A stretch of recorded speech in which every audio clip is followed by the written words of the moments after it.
കേരളം ഇടതുകൈയിലെ ചൂണ്ടുവിരലിൽ മഷിയടയാളമിട്ട് ജനാധിപത്യത്തെ ശക്തിപ്പെടുത്തിയ ദിവസമായിരുന്നു ഇന്ന്.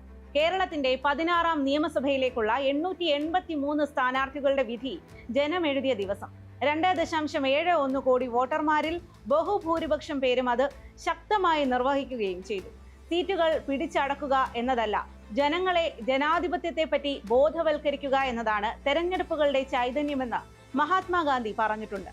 നിലവിലെ ഭരണത്തെ വിലയിരുത്തി അടുത്ത സർക്കാരിനെ കുറിച്ചുള്ള പൗരന്റെ നിലപാടിന്റെ പ്രഖ്യാപനമാണ് ഓരോ വോട്ടും.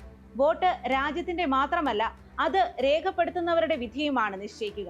ആര് ജയിച്ചാലും ആത്യന്തികമായി ജയിക്കുന്നത് ജനാധിപത്യമാണ്. ലോകത്തെ ഏറ്റവും വലിയ ജനാധിപത്യ രാജ്യത്ത് ഏറ്റവും രാഷ്ട്രീയ പ്രബുദ്ധമെന്ന് വിശേഷിക്കപ്പെടുന്ന സംസ്ഥാനത്തിന്റെ വിധി നിർണയിച്ച പ്രധാന വോട്ടെടുപ്പ് ദിന ചിന്തകളാണ് ഇന്നത്തെ സ്പോട്ട്ലൈറ്റ് വിഷയമാക്കുന്നത്. കേരളം ചൂണ്ടുവിരലിൽ പതിപ്പിച്ചത് മാറ്റമോ തുടർച്ചയോ? കേരളം ഒരിക്കൽ കൂടി ചൂണ്ടുവിരൽ ജനാധിപത്യം പ്രയോഗിച്ചത് ഇടതു സർക്കാരിന്റെ തുടർച്ചയ്ക്കാണോ ഭരണമാറ്റത്തിനാണോ എന്ന നെഞ്ചെടുപ്പിലാണ് രാഷ്ട്രീയ കേരളം. ഇക്കാര്യം അറിയാൻ മെയ് 4 വരെ കാത്തിരിക്കണം. കൂടിയ പോളിംഗ് ശതമാനം ഒരു നാടിന്റെ ഉയർന്ന ജനാധിപത്യ സൂചികയാണ്. ജനാധിപത്യത്തിലുള്ള അചഞ്ചലമായ വിശ്വാസവും രാഷ്ട്രീയ പക്വതയും ജനം പോളിംഗ് ബൂത്തിലെത്തി പ്രകടിപ്പിച്ചു കഴിഞ്ഞു. ഇനി വിജയസാധ്യതകളുടെ കൂട്ടിക്കിഴിക്കലുകളാണ് ഓരോ രാഷ്ട്രീയ പാർട്ടികൾക്കും. സംസ്ഥാന ചരിത്രത്തിൽ കുറവ് സമയം പ്രചാരണത്തിന് ലഭിച്ച നിയമസഭാ തെരഞ്ഞെടുപ്പാണ് ഇത്തവണത്തേത്.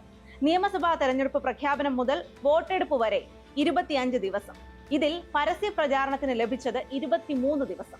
കുറഞ്ഞ പ്രചാരണ സമയത്തും സംസ്ഥാനം ശക്തമായ തെരഞ്ഞെടുപ്പ് ചൂടിൽ നിന്ന് പൊള്ളി.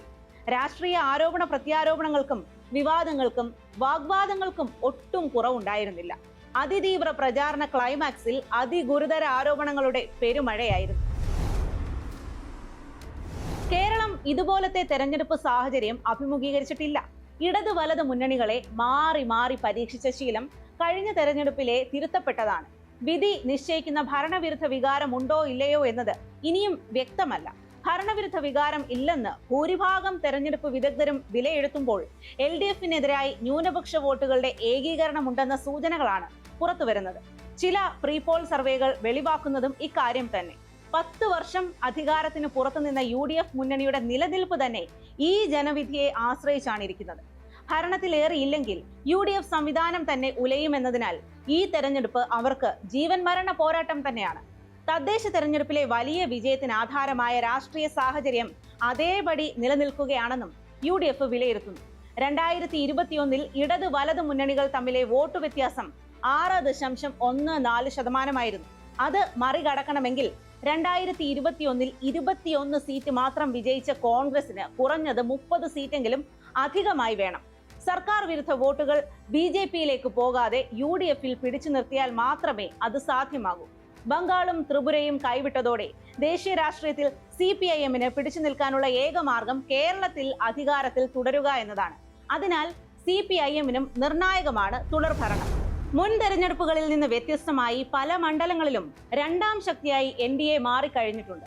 സ്വാധീനമുള്ള 4-5 മണ്ഡലങ്ങൾ പിടിച്ചെടുക്കുകയും മറ്റു മണ്ഡലങ്ങളിൽ നിർണായക ശക്തിയായി മാറുകയും ചെയ്യുമെന്ന വിശ്വാസത്തിലാണ് NDA. 10 വർഷത്തെ ഭരണം എതിർവികാരമല്ല, അനുകൂല തരംഗമാണ് ഉണ്ടാക്കിയത് എന്ന CPIMന്റെ വിശ്വാസത്തിന്റെ ഉരകല്ലാകും വിധിയെഴുത്ത്. മുഖ്യമന്ത്രി പിണറായി വിജയനെ മുന്നിൽ നിർത്തിയായിരുന്നു LDF പ്രചാരണം. UDFൽ പ്രതിപക്ഷ നേതാവ് VD സതീശനും രമേശ് ചെന്നിത്തലയും KC വേണുഗോപാലും പ്രചാരണം നയിച്ചു. ചില പ്രധാന നേതാക്കൾ UDF NDA ക്യാമ്പുകളിലെത്തി സ്ഥാനാർത്ഥികളായത് LDFന് തുടക്കത്തിൽ ക്ഷീണമുണ്ടാക്കി. പിന്നീട് പ്രചാരണത്തെ മുന്നോട്ട് നയിച്ചത് വോട്ട് ഡീൽ ആരോപണങ്ങളായിരുന്നു. തെലങ്കാനയിലെ കോൺഗ്രസ് മുഖ്യമന്ത്രി രേവന്ത് റെഡ്ഡി കേരള മുഖ്യമന്ത്രിക്ക് നേരെ സിനിമാ ഡയലോഗ് പ്രയോഗിച്ചതും അതിന് ലഭിച്ച പ്രതികരണവും ഇക്കഴിഞ്ഞ ദിവസങ്ങളിൽ രംഗം കൊഴുപ്പിച്ചു. പാലക്കാട് മണ്ഡലത്തിൽ വോട്ടർമാരെ സ്വാധീനിക്കാൻ പണവും സാരിയും വിതരണം ചെയ്തു എന്ന NDA സ്ഥാനാർത്ഥി ശോഭാ സുരേന്ദ്രനെതിരെ ഉയർന്ന ആരോപണത്തിലെ അലകൾ ഇനിയും കെട്ടടങ്ങിയിട്ടില്ല. വിഷയത്തിൽ തെരഞ്ഞെടുപ്പ് കമ്മീഷൻ എന്ത് നടപടി സ്വീകരിക്കും എന്നത് കണ്ടറിയണം. പതിവില്ലാതെ പ്രചാരണത്തിനിടെ വർഗീയ പരാമർശങ്ങളും ഉയർന്നു.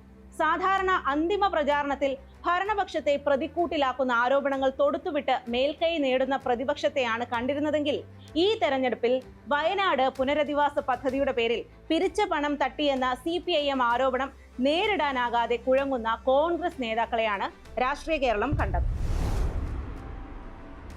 40നും 50നും ഇടയ്ക്ക് വയസ്സുള്ള 56.32 ലക്ഷം വോട്ടർമാരാണ് 2026 നിയമസഭാ തെരഞ്ഞെടുപ്പിൽ വിധി നിശ്ചയിക്കുക.